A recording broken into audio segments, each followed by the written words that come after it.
Okay, so we're going to get into classifying reinforcers.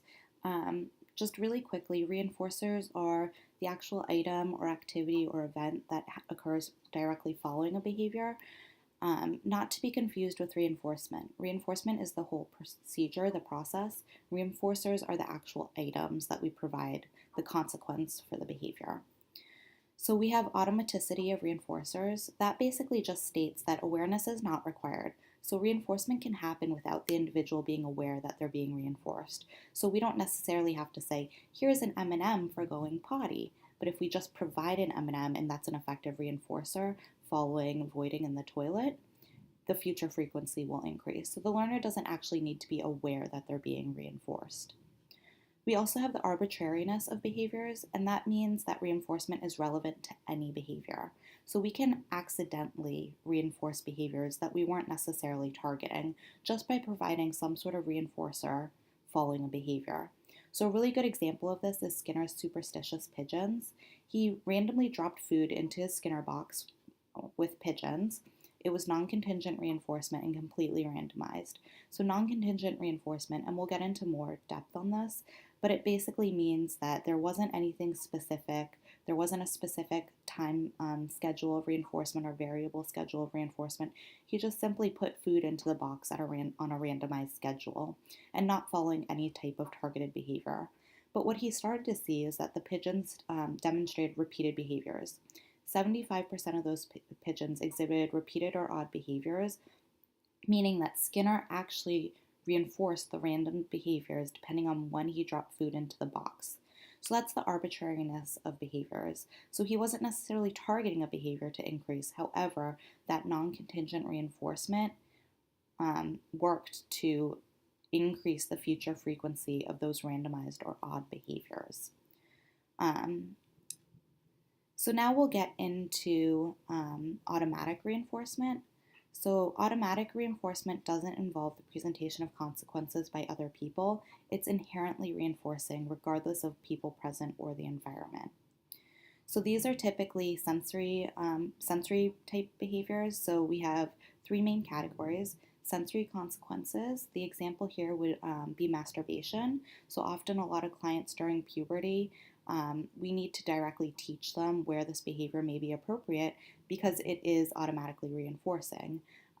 So many of our adolescent children need direct interventions for masturbation, but this is an automatic reinforcement.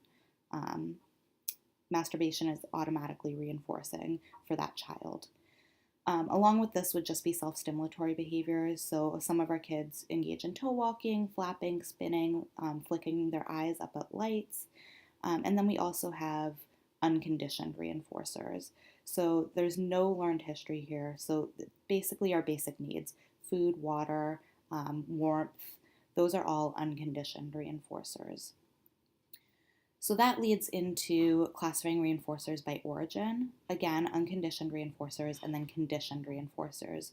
So just really briefly, again, unconditioned reinforcers are reinforcers that have no learned history. So all of those basic needs. Whereas we also have conditioned reinforcers.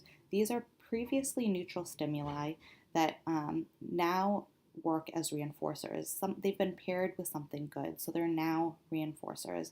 We call that stimulus-stimulus pairing. So it's the repeated presentation of a neutral stimulus with other reinforcers.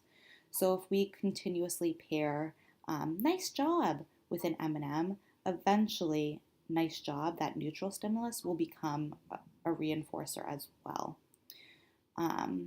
So that is our conditioned reinforcer. So with a lot of our kids, we will try to increase the number of reinforcers by doing a stimulus-stimulus pairing procedure so that we can increase the variety, decrease the rate of satiation, and all of that. We can also classify reinforcers by formal properties. So we have edibles, sensory items, tangible, so that's anything you could hold, so toys, iPad, and then we also have activities. Within activities, we break down and introduce the Premack principle. So this really is a principle we use quite frequently. A lot of people refer to it as first-then contingencies. The Premack principle states that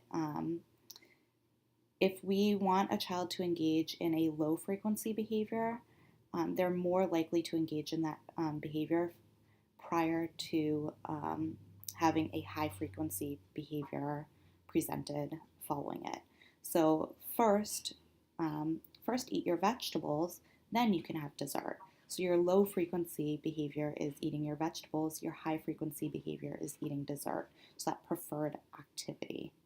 So we use a lot of first then in our ABA world in order to increase low frequency behaviors.